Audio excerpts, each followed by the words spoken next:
जात न पूछो साधु की, यही अभी तक हम सुनते आए हैं।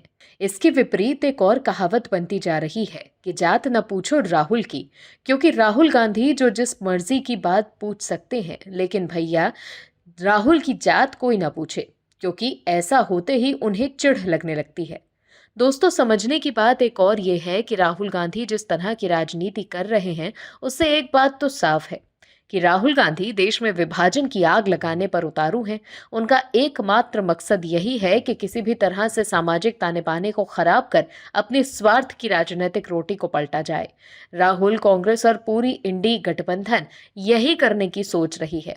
लेकिन दर्शकों, समझने की जरूरत है कि जिस कांग्रेस को देश के गरीबों को दशकों तक उनके हितों से वंचित रखा, वो देश की राजनीति, अर्थनीति और धर्म नीति को संरक्षित करने की सोच से बने संघ पर आरोप लगाते हैं कि वो देश का अहित और आरक्षण विरोधी कार्य कर रहे हैं। लेकिन संघ में कांग्रेस को पूरा सटीक जवाब दिया और राजनीति करने का सही तरीका भी बता दिया। कैसे, बताते हैं आपको इस रिपोर्ट में। जातीय जनगणना देश में बड़ी बहस का मुद्दा बन चुका है। राहुल गांधी लगातार संसद से लेकर अपनी सभाओं तक कह चुके हैं कि जातीय जनगणना होनी चाहिए।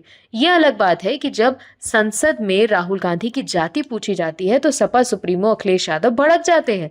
कांग्रेस पार्टी ने सोशल मीडिया पर पोस्ट किए गए वीडियो में दावा किया कि आरएसएस ने जाति जनगणना का खुलकर विरोध करते हुए कहा है कि इससे समाज की एकता और अखंडता को खतरा हो सकता है। साथ ही पार्टी ने आज तक की खबर का एक स्क्रीनशॉट भी शेयर किया।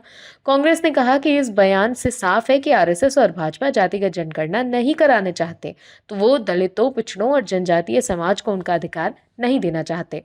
राष्ट्रीय स्वयंसेवक संघ के अखिल भारतीय प्रचार प्रमुख सुनील आम्बेडकर ने कहा था कि आरएसएस ने पहले भी जातीय जनगणना पर टिप्पणी की है।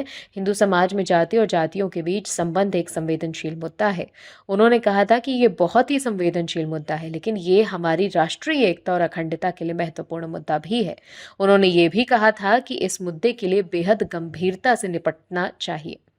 आरएसएस की तरफ से विचार रखते हुए सुनील आम्बेडकर ने स्पष्ट कहा कि जातीय जनगणना का इस्तेमाल सिर्फ चुनाव और चुनावी राजनीति के लिए नहीं होना चाहिए, यानी राजनीतिक आरोप प्रत्यारोप के लिए इसका इस्तेमाल नहीं किया जाना चाहिए। उन्होंने ये भी कहा कि आरएसएस मानता है कि जन कल्याणकारी योजनाओं के लिए, खास तौर पर उन जातियों के और समूहों के लिए जो पीछे छूट गए हैं, अगर कुछ वर्गों पर विशेष ध्यान देने की जरूरत है तो इसके लिए सरकार को आंकड़ों की जरूरत होती है। दर्शकों, कांग्रेस जो 2011 में अपनी सरकार के दौरान सामाजिक आर्थिक जातीय सर्वेक्षण करा के बैठ गई थी, सवाल तो उनसे होना चाहिए कि जाति जनगणना इतनी भी जरूरी थी तो आपने क्यों नहीं देश के सामने आंकड़े रख दिए। Bureau report, OMH news. और भी वीडियोस देखने के लिए चैनल को सब्सक्राइब करें और बेल आइकन को दबाएं।